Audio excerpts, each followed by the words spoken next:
Imagine two people. One shows up to a party slurring his words, drink in hand, clearly out of control. Everyone judges him. He loses respect. Maybe he loses his job. Now imagine another person. She hasn't taken a vacation in 3 years. She answers emails at midnight. She skipped her kid's birthday for a board meeting. Everyone calls her a legend. Same loss of control, same destruction of relationships, same compulsive behavior, chasing a feeling they can't stop chasing. But one of them is called an addict, and the other, she's called successful. That's what we're going to talk about today. The most dangerous addictions are the ones society gives you a trophy for. Before we go further, let's be precise. What is addiction? Most people think of needles or bottles or gambling dens, but the psychological definition is far simpler and far more unsettling. Addiction is a compulsive behavior you continue despite negative consequences because it gives you a neurological reward. That's it. No substances required, no illegal activity required, just a loop. Trigger, craving, reward, repeat until the behavior controls you, not the other way around. By this definition, some of the most common behaviors in our culture, behaviors we actively celebrate, fit the clinical profile almost perfectly. Working 80-hour weeks is called dedication. Canceling plans for work is called commitment. Burning out is called paying your dues. Workaholics often experience withdrawal symptoms when forced to rest: anxiety, irritability, restlessness. Sound familiar? Because it should. Sleep is for the weak. Rise and grind. You can sleep when you're dead.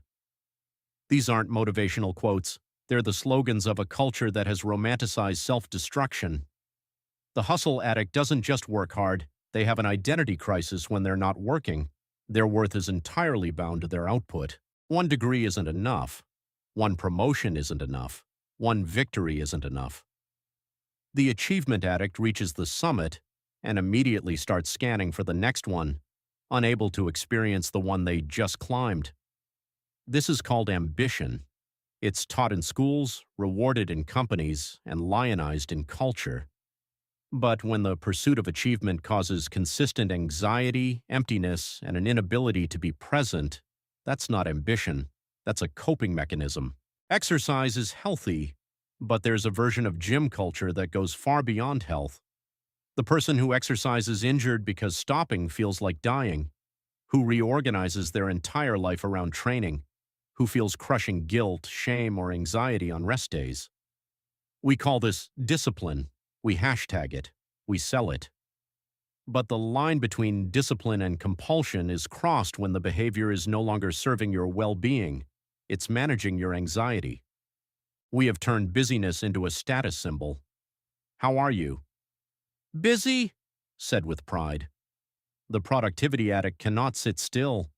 Downtime feels like failure. Rest feels like laziness. Silence feels like a void they must immediately fill with tasks, podcasts, optimization frameworks. They have 17 productivity apps to help them be more productive about their productivity system. Here's the cruelest irony.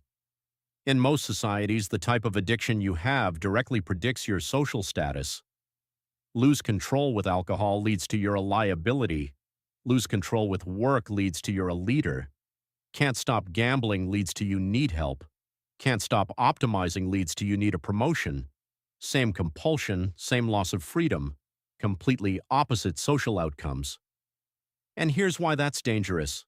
The socially punished addict is forced to confront their problem. Friends intervene, family worries. The behavior is visible, embarrassing, and costly. But the socially rewarded addict gets reinforcement at every step, every LinkedIn like, every "you're incredible," every bonus. The addiction is fed, not confronted. The damage is hidden until it's not. Now let's go one level deeper. Because the pattern we're seeing isn't random, there's a logic to it. Society doesn't reward or condemn addictions based on how harmful they are.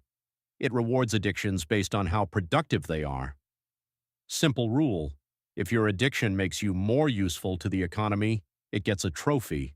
If it makes you less useful, it gets a diagnosis. This isn't a conspiracy, it's just how systems work. A culture built around output will naturally valorize behaviors that increase output and pathologize those that reduce it.